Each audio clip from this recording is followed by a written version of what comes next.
Yes, nuko rero uno munsi tuko turabira hamwe kubera iki abantu batacubaha ubuzima bwabo, kubera iki iki gihe abantu batacubaha ico biswe ico tugenda turita ubuzima. Rero novuga duti uyu munsi tuko turagaruka kuri iki kubera ko turiko turimiriza imisi mikuru, twegereje imisi mikuru, aho rero uza kubona ko hariho bamwe bataza kugendera ku murongo mwiza, hariho baza gukoresha ivyo batahora bakoresha, ugasanga bamwe batangwa no gukonsoma inzoga batahora bakonsoma, ugasanga bamwe bariko bararyoherwa kurenza, ndetse bakaryoherwa ugasanga bariko bagenda biyaka ubuzima. Mbega twokwibaza duti kubera iki rero bishobora gushika ibi bihe rero vya Noheli na Bonane, ugenda ubona abantu benshi bariko baragenda mu nzira batakiri babandi twahora tuzi, batakiri babandi twahora tumenyereye mu kibano, ndetse tumenyereye ku kazi ndetse n'ahandi. Uti gute? Kenshi na kenshi iyo tugeze kuri Noel na Bonane, abantu benshi baravuga bati turasimbutse umwaka, turahejeje umwaka, ariko ntibibaze bagire aho biyumvira bati mbega ko tuhejeje umwaka, uyundi mwaka nawe tuzobamwo gute, uyundi mwaka tuzogenda tukora ibiki, mbega ko uno munsi turiko turaryoherwa, mbega tuzosigaza, mbega bizogenda gute. Nuko rero kenshi na kenshi iyo turiko turagenda twizihiza ibintu vy'umunsi mikuru, turakwiye rero kwidisiplina, turakwiye kubaha ubuzima kugira ngo tugire amagara meza, kugira ngo tugire ndetse tugire ubuzima bwiza, tugire n'amagara meza, kandi naho no ku bijyanye n'amafaranga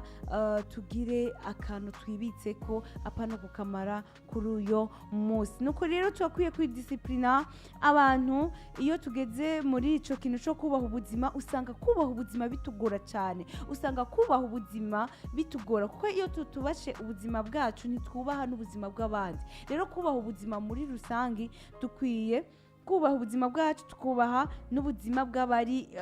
iruhande yacu. Uti gute? Hariho rero abantu tutaramenya neza kubaha ubuzima icyo ari cyo, ugasanga kenshi na kenshi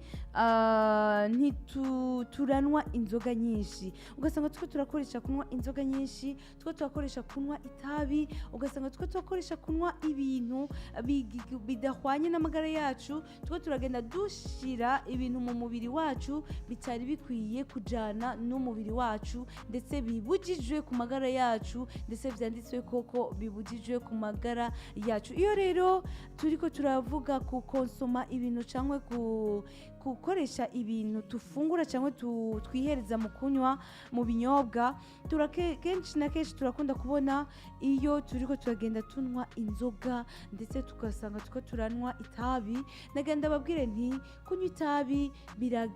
biratuma umuntu agwara kanseri, ndetse usanga biteza ingaruka mbi nyinshi mu mubiri w'umuntu, ndetse bigahungabanya amagara y'umuntu, ndetse ugasanga kenshi na kenshi 90% uri kurisangiza abandi. Itabi rero rikaba ari ribi ku mubiri w'umuntu, ndetse n'inzoga nyinshi nazone ziratuma umuntu agwara indwara zigiye zitandukanye, cyane cyane tutibagiye cancer dusanga turiko turagira mu mubiri, ndetse mu bihimba bigiye bitandukanye. Rero discipline twoyiha mu bijyanye n'ibyo tunywa, mu bijyanye n'ibyo tugenda turakonsoma, mu bijyanye n'ibyo twihereza bija mu mubiri muri twebwe. Rero ikindi nacyo twokora kenshi na kenshi, tugira discipline cyane mu bintu bijyanye na sport. Hari abantu kugihora sport ataco bibabwiye, naco bibabwiye ni ukuvyuka barafungura, barakonsoma ibintu, ariko kugira umwanya wo kugira sport ntawo bafise. Sport ni nziza ku magara y'umuntu, turakwiye kugira discipline yo kugira sport. Ugasanga umuntu urafungura ama mayonnaise, urafungura ama ketchup, urarenza ko ufungura amafiriti menshi, ugenda urafungura ibintu birimwo navuga ni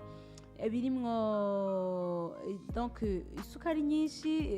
umunyu mwinshi, ibintu by'ibinure byinshi bishobora kubamwo, ibintu bishobora kuguteza kugira ibinure muri wewe, ariko kugenda kubigabanya byaranse, kugira agasport ka 30 minutes byaranse, gufata 1 heure ukavuga ati je nafashe 1 heure kugira ngo nkore sport, kugira ngo nkore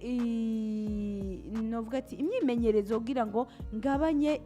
ibiri mu mubiri wanje, ngabanye ibigenda birinjira mu mubiri. Ugasanga uwo mwanya ntawo dufise, iyo discipline ya sport ntayo dufise, iyo discipline ntayo twigera tugira. Rero kubaha umubiri ndetse no kubaha ubuzima nukuri birasaba ntibisaba ingufu nyinshi, ariko birasaba discipline. Novuga nti ntibisaba ingufu nyinshi kubera ko si ingwano, si karate, si iki, ahubwo bisaba kwidisciplina, kwiha discipline muri wewe, ukavuga ati je ndabaye determine, ubunya jewe nzoza ndakora sport uyu munsi, nzoza ndakora sport mu aka kanya kugira ngo ndonke ico ndonke ngene ngira amagara meza, ndonke ngene ibiri muri jewe bitameze neza bisohoke, maze mere neza. Iyo uriko uratwara imodoka cyangwa uriko uragendesha ingendeshwa, urashobora kubaha ubuzima. Abantu benshi rero kubaha ubuzima birabagora, kubaha ubuzima birabagora cyane kubera ko ntibashobora gutahura mbega kubaha ubuzima niki. Imagine uriko uragendesha ingendeshwa, uri kumwe n'abantu, ugasanga uri kugendera mu ijana, uri kugendera mu ijana muri 80, mbega ushobora kwibaza mbega abantu turi kumwe, mbega nugira accident amagara yanje yoba gute, mbega nugira accident aba bantu turi kumwe bobo vyogenda gute. Wari kugendera muri 40, wari kugendera muri 40 kugira ngo ntushobore konona ubuzima bwawe cyangwa wonona ubuzima bw'abandi bantu muri kumwe. Niyo mpamvu rero byiza two kwisuzuma, ukisuzuma kuvuga uti jewe hariho icyo ntazokora, hari ibyo ntogenda nkora kugira ngo nkunde ubuzima bwanje, kugira ngo nkunde n'ubuzima bwabo turi kumwe. Ico gihe rero niwabikora uko, uzosanga uri kurakunda ubuzima bwawe, wongere kandi wubahire n'ubuzima bw'abandi bantu muba muri kumwe. Niyo mpamvu rero kenshi tuvuga duti uyu mwaka, iyi mpera y'uyu mwaka, turakwiye kubaha ubuzima, turakwiye kubaha n'ubuzima bw'abandi bantu. Nuko rero kenshi na kenshi hariho n'ibindi biduteza gutuma tutubaha ubuzima bwacu, ndetse ugasanga biriko birava ku bintu tugenda tubana navyo. Rero hariho ukuntu tushobora kuba tubaye ngaha, ariko ugasanga tuko tubana n'inganda. Inganda nivyo zirakwiye kubaho, ariko inganda ntizikwiye kubana n'abantu, kuko kubana n'inganda zisohora amaproduits chimiques, kandi bakoresha amaproduits chimiques cyane, ugasanga barikura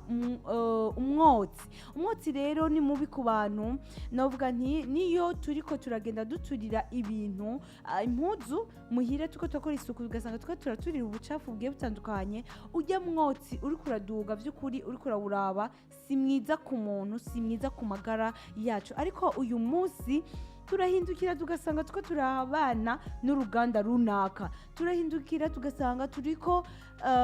turabana n'inganda zigiye zitandukanye kandi zirekura imyotsi. Rero iyo imyotsi ijya mu kirere iraja mu bantu, kuko niyo duhema umwuka uba uriko urarengana, donc umwuka tuba turimwo turahema imwemu. Izi mwemu rero zimaze kwiganzamwo imyotsi, novuga nti ni ikindi kibazo cyane gikomeye. Ubuzima bw'umuntu buba buko burapfa, ubuzima bwacu buba buko burononekara, ubuzima bwacu buba buko buragenda businzikara buhoro buhoro, kuko iyi myotsi duhema, twako turahema novuga nti twako turagenda duhema iki kirere, uyu mwuka tuko turahema, ariko iyo hivanzemwo n'ibindi bintu kumbure bivuye mu ruganda runaka, mu ruganda rw'ikawa, mu ruganda rukora imyavu n'ibindi, rero ijya myotsi iragenda ikonona ubuzima bwacu, ikonona amagara yacu, ndetse ikagenda yonona amahaha novuga nti naho duhemera mu ntoza z'impemero, ugasanga ntibiriko biragenda bimera neza. mbega rero ikindi kintu cyotuma tubana nabi cyane ugasanga ubuzima bwacu tuko turagenda tubwonona nuko kenshi na kenshi usanga tubana n'ibitungwa ugasanga tuko turagenda tubana n'ibitungwa impene ziba mu nzu ndetse inkwavu ziri mu nzu wanashima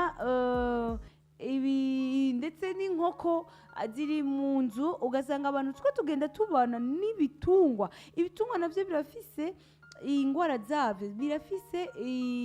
ingorane zabyo rero nitwabishira mu nzu ugasanga iyo nkoko yamizunguruka mu nzu ugasanga n'umwavu uwurekurira mu nzu izo mene nuko uzosanga tuko turagenda twica neza na neza ubuzima bwacu uzosanga tuko turagenda twonona amagara yacu ubuzima bwacu ntituzoba tukibwubaha uzosanga tuko turagenda tugwara ingwara zivuye ku mwanda ingwara zivuye kuri ivyo bitungwa tugenda tubana navyo mu nzu rero kubaha ubuzima biradusaba ingufu nyinshi biradusaba ingufu nyinshi bidusaba discipline cyane cyane kugira ngo twidiscipline kugira ngo tugire amagara meza ndetse twubahe ubuzima bwacu twubahe n'ubuzima bw'abandi twakora iki rero kugira ngo dukingire amagara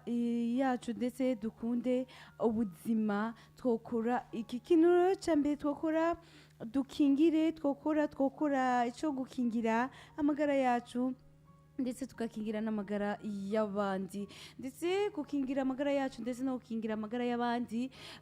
tworeka gukora ivyo byose bituma bibakwegera hasi ugasanga turabatejeje impanuka zigiye zitandukanye kubera ko twagize umuvuduko ukabije cyane wo gutwara ingendeshwa ndetse ugasanga abandi nabo twanyoye twarengeje ugasanga nituko turagenda tugira turaba hirya no hino kugira ngo ntitugongwe cyangwa ntitukoreshe aksida abandi ikindi nacyo twokora nico kwitwara neza ndetse tukama turabira hamwe iby'umutekano wacu ndetse n'uw'abandi ni byiza rero gucungira umutekano w'abandi ndetse n'uwacu mu bisanzwe ugasanga turiko turagenda tubafasha ndetse mu bigiye bitandukanye kugira ngo ntibashobore guhura n'ingaruka mbi ku byo tugenda turakora haba mu nganda hamwe n'ibindi haba mu byo tugenda turakoresha mu guturira ndetse no gukora amasuku